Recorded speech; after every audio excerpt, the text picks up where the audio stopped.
En la cena de Nochebuena, le agradecí a mi abuela por el cheque de 500 pesos. Detuvo lo que estaba haciendo con el pavo, dejó el cuchillo sobre la tabla con cuidado, me miró directamente a los ojos y, con voz temblorosa pero firme, dijo: «El regalo que te transferí fue de $1.000.000». Cuando mi abuela pronunció esas palabras, toda la sala quedó en silencio absoluto.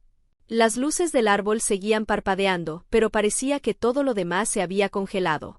Mi nombre es Hazel Rivera. Tengo 32 años y trabajo como contadora forense en Fargo, Dakota del Norte. Mi trabajo consiste en seguir el rastro de números que la gente intenta ocultar. Aquella noche en Knoxville, Tennessee, en la casa familiar, acababa de abrir el sobre blanco que me entregó mi madre a través de la mesa. Dentro estaba un cheque por 500 pesos. Me levanté y agradecí a mi abuela en voz alta, asegurándome de que todos escucharan. Ella estaba en la cabecera de la mesa, cortando el pavo como siempre hacía cada Nochebuena. Pero en cuanto dije gracias por los 500 pesos, su expresión cambió. Apoyó el cuchillo con un suave sonido, me miró directamente y dijo: «El regalo que te transferí fue de $1.000.000. ¿Dónde se fue? ¿Por qué?». La sala quedó completamente inmóvil. Nadie tocó su comida. Nadie habló. Solo podía escuchar el fuego crepitando en la chimenea. Esa simple pregunta convirtió nuestra cena navideña en algo que ninguno de nosotros olvidaría jamás. Si alguna vez tuviste una cena navideña que salió completamente mal, una que cambió todo, deja un comentario abajo y cuéntame tu historia. ¿Dónde estabas? ¿Qué pasó? Y si los dramas familiares durante las fiestas te suenan familiares, dale like a este video. Más tarde, mientras revisaba un reporte de discrepancias en gastos corporativos, sonó el teléfono. Era mi hermano Beckett. Sonaba animado al principio, hablando del frío que también estaba afectando Tennessee y bromeando sobre cómo yo ya debía estar acostumbrada al invierno del norte. Luego cambió de tema, me sugirió que quizá este año podía saltarme ir a casa para Navidad. Dijo que la abuela Florence se había sentido cansada últimamente y que el doctor recomendaba mantener todo tranquilo para no estresarla. Algo en su tono no me convenció, demasiado pulido, como si leyera un guión. Y luego se le escapó, mencionó que mamá decía que el doctor pensaba que la abuela necesitaba absoluto descanso. Se corrigió rápidamente, pero ya había captado la señal. Al colgar, me quedé frente a la pantalla de mi computadora, incapaz de concentrarme. Beckett nunca se preocupaba por mis gastos de viaje. Y la abuela siempre brillaba cuando todos estábamos reunidos en Navidad. Esa noche, alrededor de la medianoche, abrí mi app bancaria. Allí estaba, una transferencia de $1.000.000 con el memo: «Para mi querida Hazel, con todo mi amor, abuela Florence». Pero al revisar las transacciones, vi algo que me heló. Al día siguiente, un retiro de $999.800 hacia una cuenta externa que no reconocía. Solo quedaban unos pocos miles para que la cuenta no cayera a cero. Mis manos se congelaron. Esto no podía ser un error. Una transferencia de ese tamaño necesitaba verificación y la cuenta era conjunta, lo que significaba que alguien con acceso la había iniciado. Yo no había tocado la cuenta en años. ¿Quién más tenía acceso?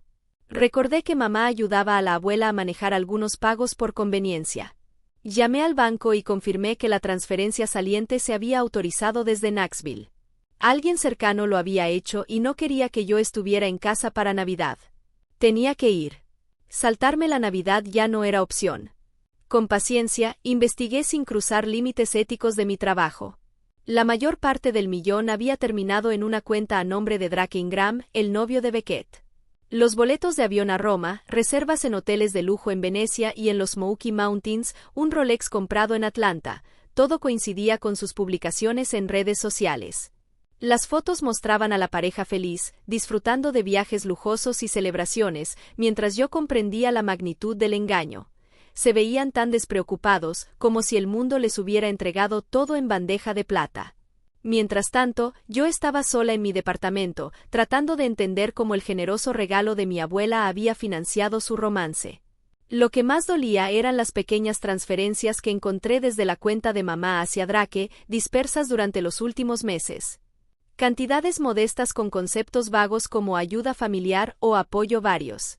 Nada grande por sí solo, pero el patrón mostraba que había estado allanando el camino para el plan que tenían. Teresa Rivera. Mi madre siempre había puesto la felicidad de Beckett por encima de todo, especialmente después de que él saliera del closet y enfrentara momentos difíciles. Hacía todo lo posible para protegerlo del juicio o las dificultades. Las noches se volvieron interminables. Me quedaba despierta, mirando el techo, esperando que todo fuera coincidencia, que tal vez la abuela había destinado algo también para ellos y simplemente se había transferido de manera extraña. Pero el tiempo no mentía. El dinero se movió antes de que yo siquiera supiera que existía. La duda me invadía en olas. Una parte de mí quería llamar a Beckett, exigir respuestas, escucharlo decir que todo era un préstamo o un malentendido. Pero la otra parte, la analítica, entrenada para detectar fraudes, sabía que confrontarlos ahora solo les daría tiempo para cubrir sus huellas. Seguí reuniendo capturas de pantalla en silencio, cada publicación, cada fragmento de recibo visible en historias, cada like y comentario que construía la línea de tiempo. Todo indicaba un esfuerzo coordinado, no un acto desesperado aislado. La implicación de mamá dolía más que nada. Me había criado para valorar la honestidad, o eso creía. Ver esas transferencias de apoyo me confirmó que sabía lo suficiente como para permitirlo. Cada noche, cuando cerraba la laptop, me sentía agotada y enfadada. El departamento parecía más pequeño, las paredes cerrándose con preguntas que no podía expresar aún. Un enfrentamiento directo por mensajes o llamadas podía provocar negaciones que nunca podría probar. Ellos tenían ventaja en Knoxville. Necesitaba verlos en persona. Observar sus reacciones. El silencio se convirtió en mi estrategia. Respondía a mensajes familiares con actualizaciones neutrales sobre el trabajo, nada más. Que creyeran que quizás seguiría lejos. La determinación crecía dentro de mí. Esto ya no era solo por el dinero. Era la traición encima de la confianza de mi abuela, su amor usado para mejorar su estilo de vida sin pensarlo dos veces. La carpeta con evidencia en mi escritorio se hacía más gruesa. Páginas impresas apiladas cuidadosamente como respaldo. No tenía prisa por emitir juicios. La claridad surgió del caos. Cualesquiera que fueran sus razones, habían elegido el secreto sobre la familia. Y esa elección tendría consecuencias que yo estaba determinada a hacer cumplir. Los días siguientes, la duda me consumió por completo. Pasaba horas en la cama, ojos fijos en el techo oscuro, repasando cada posible escenario. ¿Y si me equivocaba? ¿Y si todo era un malentendido elaborado y confrontarlos rompería para siempre los frágiles lazos que quedaban? Los recuerdos inundaban mi mente. Mañanas de Navidad en aquella misma casa en Knoxville, la abuela Florence sentada en su mecedora junto a la chimenea, su voz suave contando historias de cómo había criado a mi mamá durante tiempos difíciles, o las tradiciones que mantenía desde su propia infancia. Beckett, mayor y siempre protector, interviniendo cuando los matones en la escuela me molestaban por ser la callada con la nariz en los libros. Él siempre me defendía, ganándose detenciones, pero nunca se quejaba. Esas imágenes chocaban violentamente con lo que había descubierto. ¿Cómo podía el hermano que me protegía entonces organizar algo así? Y mamá, siempre la pacificadora, la que se sacrificaba por nosotros, ¿qué tan profunda había sido su implicación? Tomé el teléfono más de una vez, el pulgar sobre su contacto. Una pregunta directa podría obligarla a decir la verdad, o al menos darme alguna negación a la que aferrarme, pero cada vez el miedo me detenía. Habían tenido semanas para alinear sus historias. Una llamada podría alertarlos, darles tiempo de preparar mentiras que nunca podría desenmascarar. Dormía a ratos, sueños mezclando risas pasadas con traición presente. Despertaba enredada en las sábanas, corazón acelerado, convencida por un momento de que todo era una pesadilla. Luego, la realidad caía pesada e innegable. Parte de mí quería huir, fingir ignorancia para preservar la ilusión de familia por el bien de la abuela. Ella merecía unas fiestas tranquilas, no caos. Pero ignorarlo se sentía como cobardía, como dejar que ellos ganaran. La batalla interna continuaba en momentos tranquilos en el trabajo, mirando reportes sin verlos realmente. Mis colegas notaban mi distracción, preguntando si todo estaba bien. Lo ignoraba con excusas sobre el estrés de las fiestas. Finalmente, la determinación se consolidó. Huir no solucionaba nada. Confirmé mi vuelo a Knoxville, el original que había reservado meses antes. Sin cambios, sin señales de que algo estuviera mal. La preparación se convirtió en mi ancla. Organicé los archivos digitales en carpetas limpias, capturas de pantalla, enlaces con fecha y hora, todo duplicado en un USB pequeño dentro de mi maleta. Como respaldo, imprimí páginas clave en una tienda local, encuadernándolas de manera sencilla, sin etiquetas ni marcas. Al aeropuerto en Fargo, las filas avanzaban lento. Seguridad revisando maletas.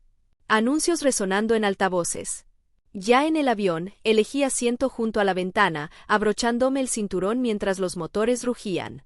El despegue me empujó hacia atrás, las luces de la ciudad encogiéndose entre parches de nubes. Horas por delante, conexión en Minneapolis y luego rumbo sur. Mientras descendía, las luces de la pista de Knoxville aparecieron entre las nubes. Las ruedas tocaron tierra suavemente. Recogí mi equipaje, pasé por la terminal, renté un SUV compacto para el corto trayecto a casa. La carretera al sur se veía igual, vallas y salidas que conocía desde niña. El tráfico navideño se espesaba, radios con villancicos en coches que pasaban. Al llegar al vecindario, las luces dibujaban los techos y jardines. La casa familiar estaba al final de la calle sin salida, iluminada y cálida, coronas en las puertas. Apreté el volante, respiré hondo. El peso en el pecho se intensificó al verlo todo tan festivo, tan inocente desde afuera. Tomé mis maletas y caminé por el sendero conocido hasta la puerta. Se abrió antes de que tocara, sonrisas y abrazos, voces superpuestas con bienvenidas. Forcé una sonrisa, devolviendo los abrazos. Qué bueno estar aquí, dije, entrando como si nada hubiera cambiado. Todo había cambiado. La cena de Nochebuena se desarrolló con toda la calidez superficial que nuestra familia podía mostrar.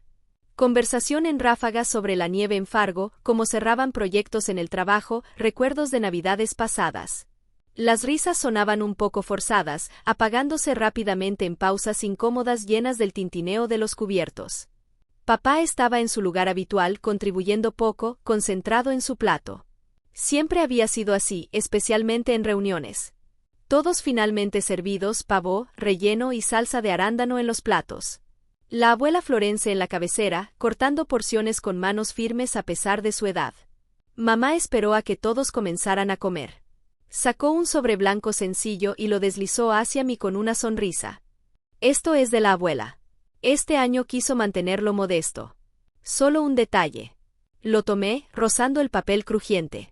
Dentro estaba un cheque por 500 pesos, escrito con la letra familiar de la abuela, aunque más temblorosa ahora. Agradecí en voz alta para que todos escucharan. Gracias, abuela. Esto significa mucho para mí. La miré directamente. Pausó el cuchillo a mitad de corte. Luego lo dejó cuidadosamente. Sus ojos se encontraron con los míos, expresión cambiando de afecto a preocupación. El regalo que te transferí fue de $1 millón. ¿Dónde está? ¿Por qué? El silencio aplastó la sala. Tenedores suspendidos en el aire. Nadie respiraba con normalidad. Mamá fue la primera en reaccionar, se inclinó ligeramente, voz más aguda, palabras tratando de calmar la tensión. Debe haber un error, el doctor dice que la memoria puede fallar con la medicación. Beckett palideció. Su color drenado del rostro dejó su copa más fuerte de lo necesario, vino casi derramándose. Hazel, ¿estás segura de lo que viste en ese cheque? Preguntó, ojos moviéndose entre mí y la abuela. El novio de Beckett forzó una risa que no llegó a sus ojos, buscando apoyo en la mesa. Debe ser un error bancario, dijo. Ocurre todo el tiempo con transferencias grandes. Mañana lo arreglamos sin problema. Yo no dije nada. Observé. La mirada de mamá bajó a la servilleta torciendo los dedos. Evitaba mirar a alguien, especialmente a la abuela. Beckett apretaba el tallo de su copa con fuerza, Drake revisaba el reloj, moviéndose incómodo en su silla. Su sonrisa permanecía, pero tensa. El fuego crepitaba, único sonido rompiendo la pesadez. Las luces del árbol seguían parpadeando, ajenas a todo. La abuela mantuvo mi mirada por más tiempo, buscando confirmación o negación. Sus manos reposaban planas sobre la mesa, ahora firmes. Papá carraspeó, pero no dijo nada. Los tenedores pausados en el aire, la tensión crecía con cada segundo. Me levanté lentamente, todos atentos. Conecté mi teléfono a la pantalla del televisor y mostré la primera imagen, captura del estado de cuenta mostrando la transferencia de $1 millón de la abuela a nuestra cuenta conjunta. Sin levantar la voz, solo hechos. Esto es la transferencia. El memo dice es para mí. Con amor, abuela. Siguiente diapositiva, la transferencia de salida. Casi todo el dinero fue redirigido a otra cuenta al día siguiente. Confirmación de vuelos en business para Beckett y su novio, hoteles de lujo en Roma y Venecia, reservas superpuestas perfectamente. Contratos de lugares para bodas en los Smoky Mountains con depósitos no reembolsables. Todo financiado con el dinero de la abuela destinado a mí. Lo expuse paso a paso sin acusar, solo hechos. La traición estaba clara. Mi hermano se movió incómodo, el rostro ahora enrojecido en lugar de pálido. Se inclinó hacia adelante, manos abiertas en señal de súplica. No es lo que parece. Solo lo tomamos prestado temporalmente para los gastos de la boda.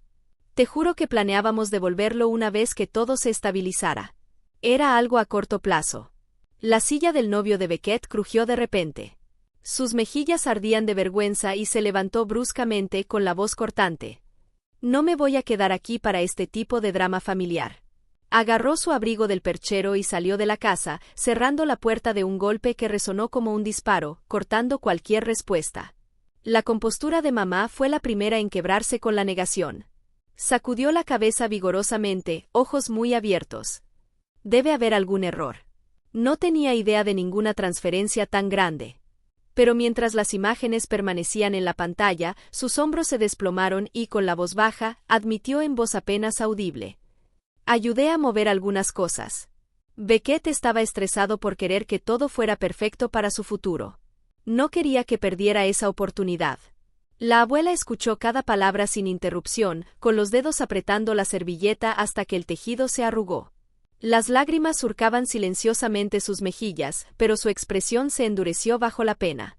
Respiró profundo y, con la mirada fija en la pantalla, sus palabras salieron suaves pero firmes.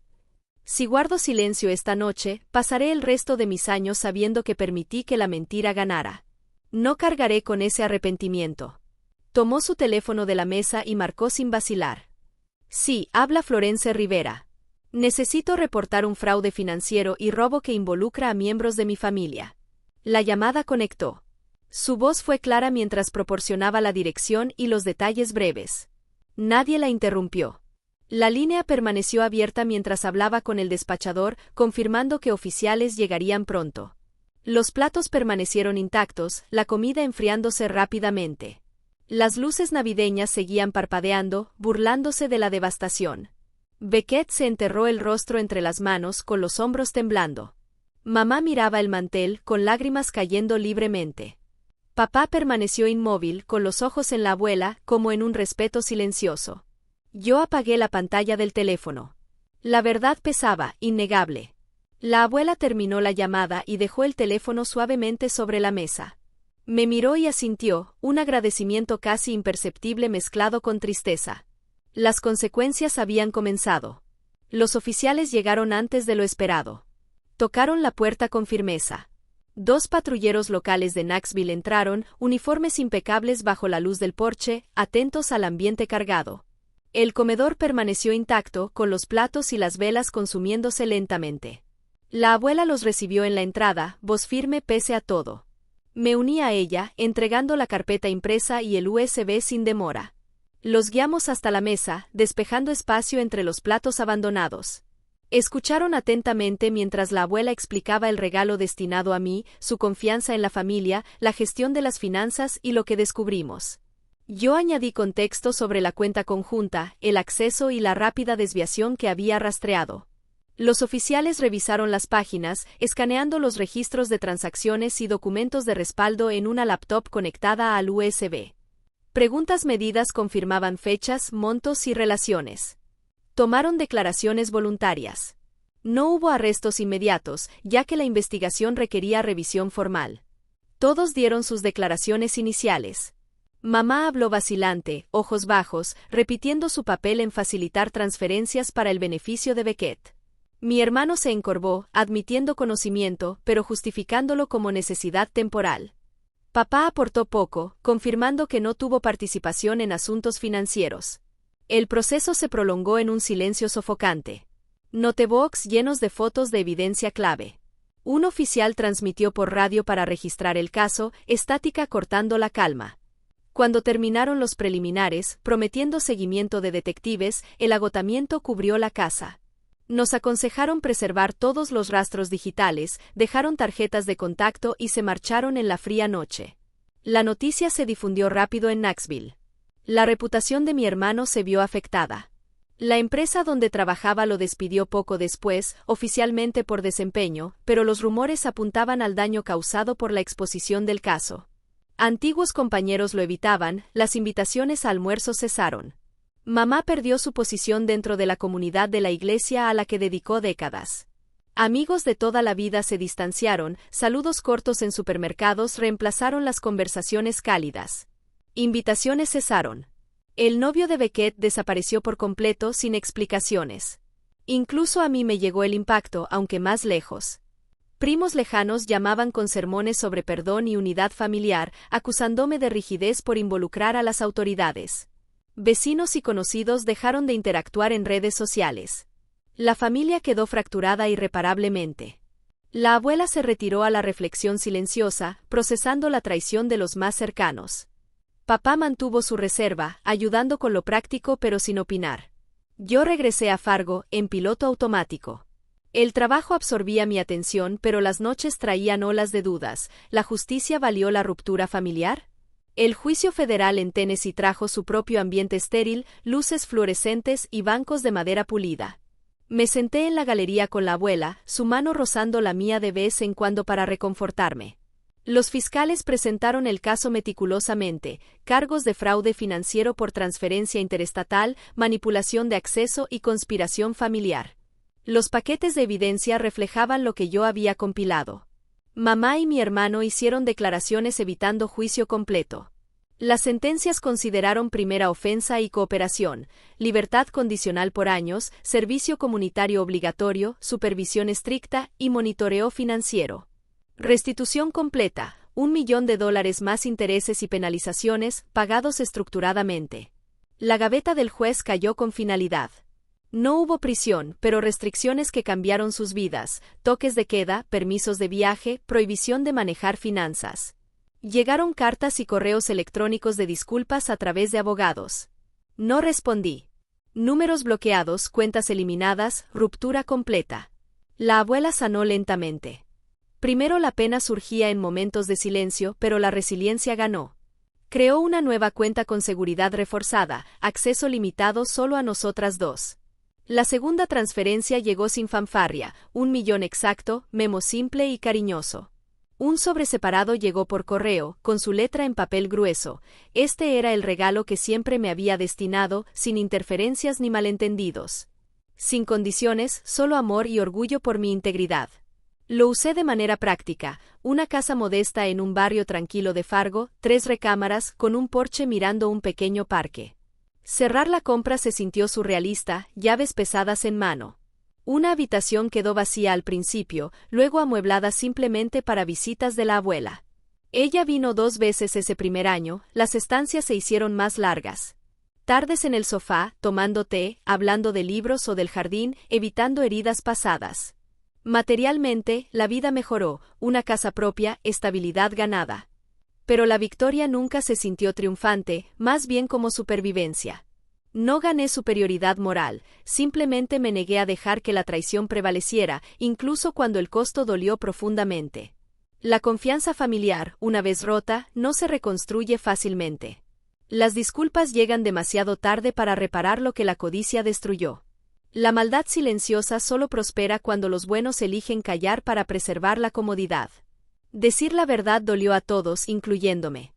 Pero vivir con complicidad habría sido peor, carcomiéndome por dentro. Algunos podrían llamarlo frío, cortar lazos permanentemente. Otros entienden los límites como autoprotección. Para mí, integridad significó eliminar lo que intentaba vaciarme. El regalo de la abuela, en ambas ocasiones, representó más que dinero, la primera vez robado, la segunda, entregado intacto. Compró paredes y un techo. Más importante, confirmó que la integridad tiene valor, ningún robo puede tocarla. Esa es la verdadera herencia, elegir la verdad sin importar las consecuencias. Cuando los buenos permanecen en silencio, la injusticia gana sin resistencia. Yo no volveré a darles ese lujo.